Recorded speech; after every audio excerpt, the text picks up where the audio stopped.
네, 생방송으로 보내드리고 있는 부동산 골든타임 함께 하고 계십니다. 또 한 주를 시작하는 월요일이 성큼 다가왔네요. 오늘은 좀 특별한 날이죠. 6월 25일 월요일 골든타임 이분과 함께 시작해 보도록 하겠습니다. 오늘 도움 주실 전문가 UR 플래닝의 고승철 대표 함께 하셨어요. 대표님 어서 오세요. 네, 안녕하세요. 반갑습니다. 네, 오늘도 또 많은 분들이 대표님을 기다려주고 계십니다. 월요일 하루 한 주를 시작을 대표님과 함께 하시려고 대기해주고 계시지만 오늘은 좀 은퇴 이야기를 먼저 좀 나눠볼까 합니다. 세상 어느 누구도 피해갈 수 없다라고 하는 은퇴인데요. 걱정하기보다는 좀 미리미리 준비한다면 좀 현명한 은퇴 준비가 되지 않을까 싶습니다. 그래서 경제적으로 이 은퇴를 준비하려면 어떻게 해야 하는지 대표님께 좀 그 팁을 좀 여쭤보려고 해요. 네, 예, 요즘에 이제 부동산을 얘기할 때 이제 보통 그러죠. 차익형 부동산, 수익형 부동산. 근데 이제 제가 세미나 때 간간히 말씀드리는데요. 차익형 부동산과 수익형 부동산의 공통점이 하나 있어요. 차익형 부동산, 수익형 부동산. 결론은 부동산이라는 거죠. 그럼 부동산을 우리가 왜 할까요? 거주 목적도 있겠지만 투자의 목적이 강하다는 얘기죠. 그럼 투자의 목적의 기본은 뭐냐면 쌀 때 사서 비쌀 때 파는, 즉 차익이 기본이라는 겁니다. 다시 풀어서 말씀드리면 시세 차익형 부동산은 차익이 많이 남는, 시간은 좀 걸리겠습니다만 차익이 많이 남는 거고요. 수익형 부동산은 보통 매달 따박따박 급여를 받듯이 내 통장에 돈이 따박따박 찍히는 것을 원하시지만 사실은 수익형 부동산도 기본 베이스는 차익형이 기본이다라는 것을 말씀드리고요. 특히나 이제 수익형 부동산을 찾으시는 분들은 우리가 은퇴 이후, 정년퇴직 이후에 노동력은 떨어지죠. 그렇죠? 근력은 떨어지고 노동의 대가를 금전적으로 받아들이지 못하시는 분들이 보통 월세를 받게 되면 많은 분들이 이제 생활비로 쓴단 말이죠. 쌀도 사시고요. 아파트 관리비도 내시고 경조사 나오면 또 경조사비도 내셔야 되는 그런 생활비로 우리가 많이 쓰다 보니까 과연 은퇴를 언제쯤 할 것이며 또 은퇴를 할 때 우리가 50대 특히나 50대 중후반에 계신 분들이 어떤 부분에 있어서 조금 마음에 걸리는지 이런 것들 설문조사한 것들을 좀 갖고 왔거든요. 내용 재밌습니다. 한번 편한 자리에서 한번 보셨으면 좋겠어요. 은퇴를 위한 준비는 지금부터입니다. 다만 준비를 하셔야 되는 거지 지금부터 은퇴하시란 말씀은 아니에요. 한번 볼까요? 일단 수익형 부동산이란 했는데요. 수익형 부동산은 이제 이런 거죠. 고정 임대 수익이 나와야 돼요. 고정 임대 수익. 임대 수익이 나와야 되는데 둘 중에 하나 나올 거예요. 근데 월세 수익으로 뭘 해야 된다? 노후 대비. 노후 대비는 좀 아까 말씀드렸지만 이제 우리의 생활비입니다. 매달 써야 되는, 어쩔 수 없이 써야 되는 노후 대비가 가능해야 된다. 기준이 있을 거예요. 그럼 기준을 얼마 정도 잡으면 좋겠느냐 보면 보통의 경우 정기예금의 금리, 요즘 정기예금 이제 뭐 금리 인상 얘기가 또 나오고 앞으로도 계속 나오겠습니다만 지금 현재 정기예금 금리가 몇 프로 정도 될까요? 뭐 신용에 따라 다르고 은행 군마다 다르고 하겠지만 보통 2% 안 될 거예요. 한 1.5% 잡을게요. 여기다가 더해야죠. 물가 상승률.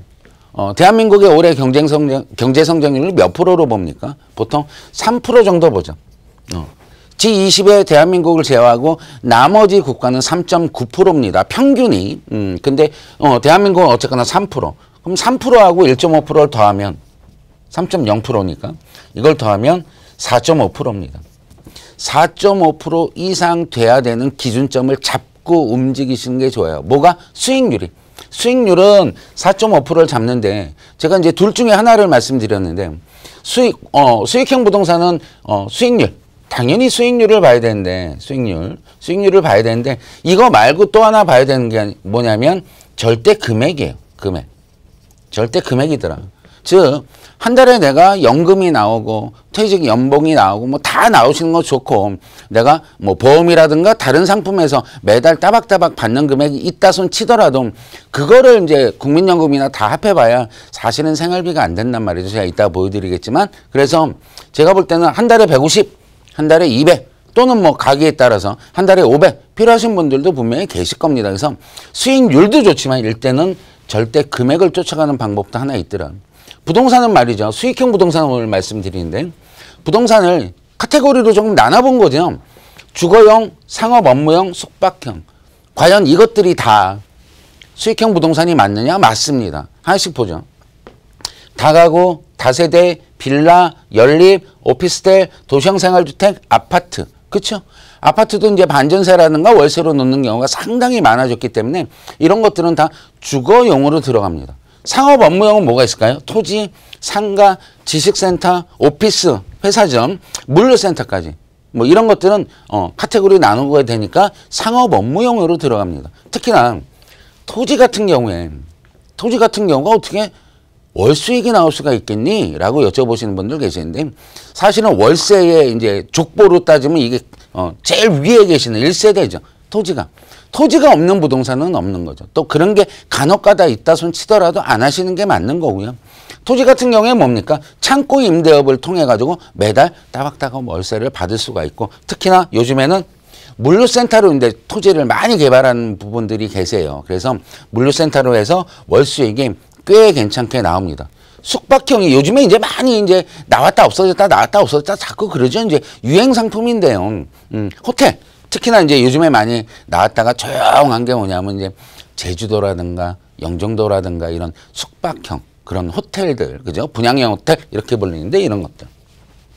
게스트하우스 아시죠? 게스트하우스라든가 펜션이라든가 특히나 요즘에 이제 뭐 홍천이라든가 가평이라든가 이런 쪽에 펜션들이 많이 들어갔는데 특히 이제 사람을 위한 것도 있지만 개팔자 상팔자라고 애견 펜션이 요즘에 가장 또 많이 각광을 받고 있어서 심지어 일반 펜션하고 애견 펜션하고 동시에 분양을 하면 애견 펜션이 먼저 분양이 되고 있습니다. 요즘에는 위치에 따라서. 그래서 펜션 또 민박 이런 것들은 숙박형의 월세 수익형 부동산이다 이렇게 보시면 될 것 같고 차익형이 뭐고 수익형이 뭐냐 이제 간단하게 좀 말씀드리면 시세 차익만을 목적으로 하는 것은 차익형 부동산이다라고 알고 있고 시세 차익을 기본으로 하고 고정적으로 임대 수익이 올라야 된다. 그래서 대표적으로는 그래도 아파트, 토지, 단독주택, 다세대, 다가구 이런 것들은 차익형 부동산 쪽에 들어가고 수익형 부동산 그럼 많이 아시겠지만 상가, 오피스텔, 도시형 생활주택, 소형주택 이런 것들이 수익형 부동산으로 들어간다.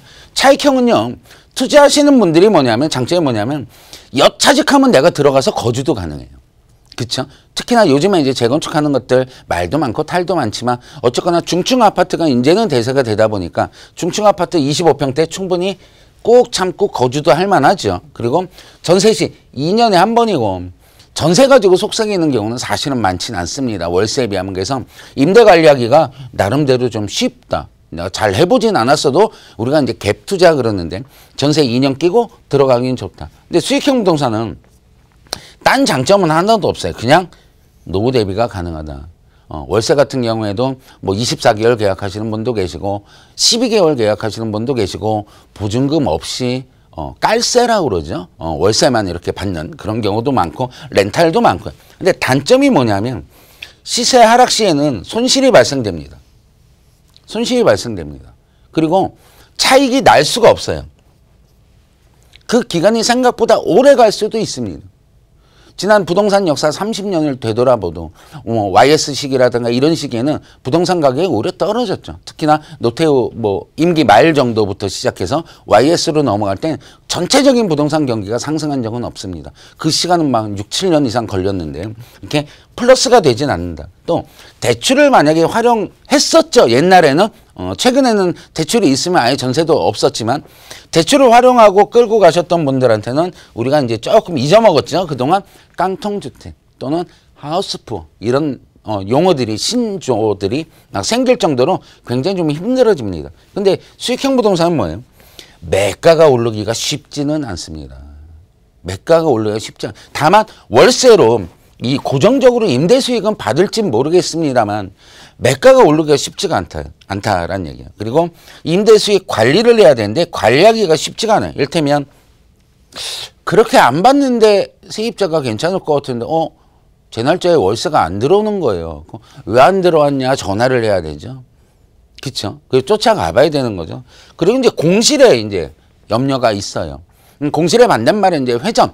그래서 공실률. 반대말은 이제 회전율 이렇게 불리는데 공실의 걱정도 사실은 있는 게 사실이고요. 시설이 낙후가 되면요. 계속 내가 건물주니까, 집주인이니까 계속 돈이 들어가야 됩니다, 사실은. 예전에 이제 뭐 흔히 하는 말로 세입자가 밤 12시에 전화해서 수도꼭지 고장 났는데요, 온수가 안 나오는데, 이런 경우 아마 예전에는 많이 계셨을 텐데 이런 부분들이 힘들죠. 그래서 건물 노후화로 인해서 감가상각되는 부분이 조금 신경은 많이 쓰이더라. 이게 이제 수익형 부동산이고요. 보죠. 월세 같은 경우에는 뭐 해야 되냐면요. 왜 우리가 자꾸 수익형 부동산, 고령화 시대 이런 멘트를 드리냐면 장수 리스크, 즉 오래 살아야 됩니다. 지금 보통 이제 저희가 세미나 하게 되면 오시는 분들한테 제가 여쭤보는 게 몇 세 시대입니까? 라고 하면 100세 시대라고 하고요. 저희 밑에 친구들한테, 나이대가 어린 친구들한테 물어보면 지금은 120세 시대라고 그래요. 그러면 보통 60세에 정년퇴직하면요, 2배를 더 살아야 돼요. 2배를. 그럼 태어나서, 응애하고 태어나서 미성년자 20살까지는 그렇다 치더라도 사실은 내가 자발적으로 사는 거는 한 40년, 때에 따라서 한 30년 정도 내가 벌어서 살았단 말이죠. 근데 이제는 2배 이상을 더 버티셔야 됩니다. 뭘로 버티실 거냐? 수익형 부동산이라는 거예요. 그래서 이제 조금 나눴어요. 일반 가구, 부자 가구 이렇게 좀 나눴는데요. 이렇게 보시면 돼요. 어떤 기준으로 나눴냐면 소득의 기준으로 나눈 거예요. 일반 가구는 연봉이 한 4,676만 원 정도 이렇게 나오시고, 좀 부자 가구는 이제 억대가 좀 넘어가요.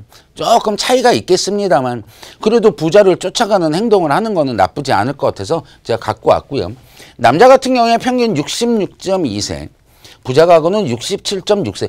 큰 차이는 안 나는 것 같아요. 한 1년 반 정도 차이가 나니까 큰 상관은 없는데, 이제 여자분들이 61.3세 평균 수명이, 평균 은퇴가, 그다음에 부자 가구는 66.4세 이렇게 돼서 부자 가구의 은퇴가 조금 늦겠다. 은퇴 후에 예상 생활비를 여쭤봤더니 일반 가구는 200에서 250만 원 사이 정도가 돼요. 그래서 218만 원 정도. 부자 가구는 한 700만 원 가까이가 됩니다. 물론 이 수치는 뭐냐면요, 이제 은퇴를 하지 않습니까? 은퇴를 하면 60대, 70대, 80대, 90대 이게 생활비가요, 처음에는 많이 들어가요. 500만 원 이상 들어갑니다. 인간은 일반 가구 같은 경우에도. 근데 이제 조금 나이가 더 들어가면 들어갈수록 조금 이렇게 떨어지죠. 필요한 생활비가 아무래도. 그래서 이게 다 통계다 보니까 나 60에 218만 원만 갖고 있으면 살겠구나. 절대 안 되세요. 처음에는 그래도 많이 들어와야 됩니다. 일반 가구 같은 경우에는 90% 정도, 거의 90% 정도가 뭡니까? 근로소득이에요. 근데 부자들은 한 60%밖에 안 된단 말이죠. 그럼 나머지가 뭘까? 재산소득, 즉 부동산이라는 얘기입니다. 경제적으로 이제 은퇴를 준비를 하는데요. 부자들은 어떤 걸 많이 준비하고 우리 일반 서민들은 어떤 부분을 많이 좀 준비를 할까를 설문조사를 해봤더니, 일단 일반인들이 가장 큰 게 뭐냐면요, 공적연금입니다. 연금. 또 국민연금 가지고는 또 할 얘기도 많은 놈이지만 어쨌거나 66.9% 정도가 공적연금을 기대를 하고 있으면, 예금 적금, 안 그러면 이제 중간에 이제 보험 들어 계신 분 계시는데 그게 이제 두 번째로 많아요. 그 다음에 기타 연금, 사적연금이 그 다음에 세 번째로 많고, 나머지 퇴직급여라든가 부동산이 갖고 있는 프로테이지는 그닥 많지는 않다라고 보여집니다.